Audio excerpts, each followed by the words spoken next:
Bonjour tout le monde, mon nom est Josée Bissonnette de l'Académie Hypnose ici. C'est un sujet qui m'intéresse beaucoup, hein, la petite voix intérieure chez l'enfant. Chez l'adulte, chez l'ado et l'adulte, ça veut dire autre chose. Mais je ne sais pas pour vous, mais j'adore tellement regarder mes petits-enfants ou les enfants. Des fois, je peux être assise dans un parc à juste écouter les enfants les laisser jouer, les voir ils se font des rôles, là. Toi, t'es la police, toi, t'es le méchant, toi, t'es ici, toi, t'es ça. Et c'est vraiment de l'intuition pure. C'est vraiment leur petite voix. C'est ce qui montre de façon intuitive qu'ils vont dire. Ils sont pas dans la réflexion, dans les barrières, dans qu'est-ce que les autres vont dire ou quoi que ce soit. Et ça, c'est vraiment intéressant et en même temps, ça peut être triste de voir que avec les adultes, bien souvent, tout au long de leur évolution, malheureusement, il y a des barrières qui s'installent, il y a des croyances limitantes, il y a un bagage, un certain bagage qui se met en place. Il y a de la programmation qui se fait aussi, il y a des étiquettes qui s'installent. Et tranquillement, pas vite, l'intuition peut s'envoler, peut commencer à se dissoudre. Et là, bon, rentre plus dans les règles, plus dans la société, plus dans ce qu'on devrait être, ce qu'on devrait faire, et on suit. On suit comme l'évolution de ce qu'il y a autour de nous.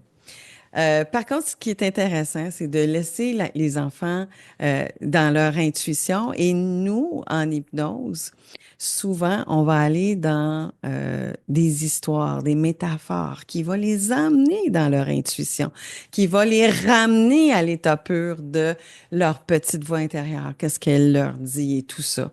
Et les enfants, lorsqu'on les entend là, jouer des rôles comme ça, c'est certain qu'ils modélisent. Hein? Ils vont modéliser souvent les parents, comme ils vont modéliser leur père comment est-ce qu'il agit, ou la mère comment est-ce qu'elle agit, ou ce qu'ils ont vu à la télévision et tout ça. Donc, l'importance que les adultes signifiants autour d'eux soient dans une belle énergie, une bonne façon de penser, de voir les choses euh, euh, qui voient que c'est important d'aller valider, de bien communiquer, de se respecter, d'être nous à notre meilleur, de aussi voir aux émotions. Tu sais, les émotions nous parlent. Qu'est-ce que ça veut dire?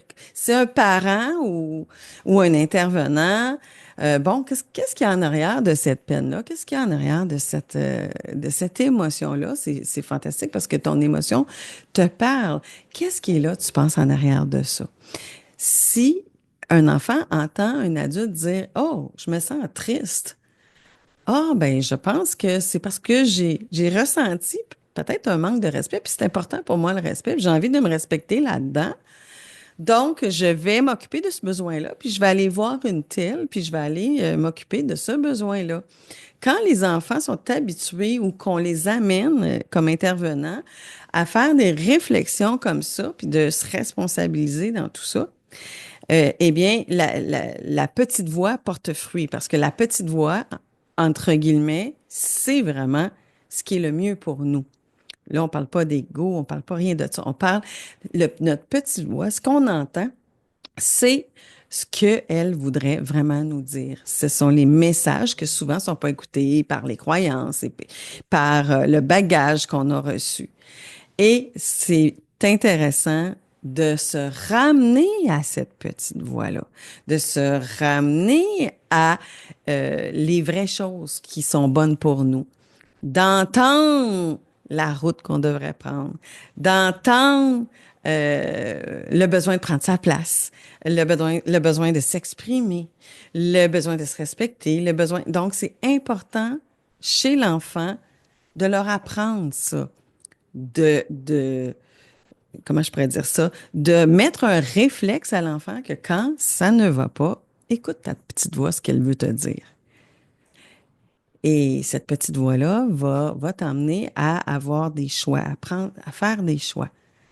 puis de voir qu'est-ce que tu as besoin en arrière de ça.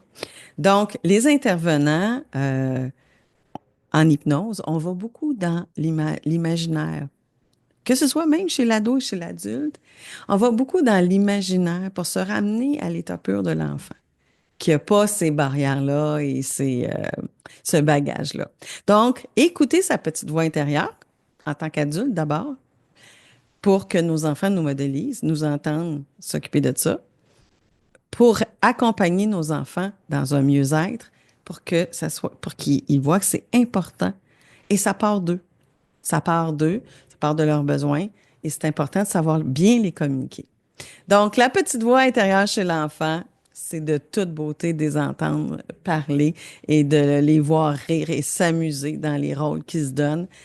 Et ça, c'est vraiment la petite voix qui est là. Et j'adore ça. J'adore vraiment, vraiment écouter ça. Les enfants sont purs, sont fantastiques. Vraiment, sont trop mignons. Je les adore.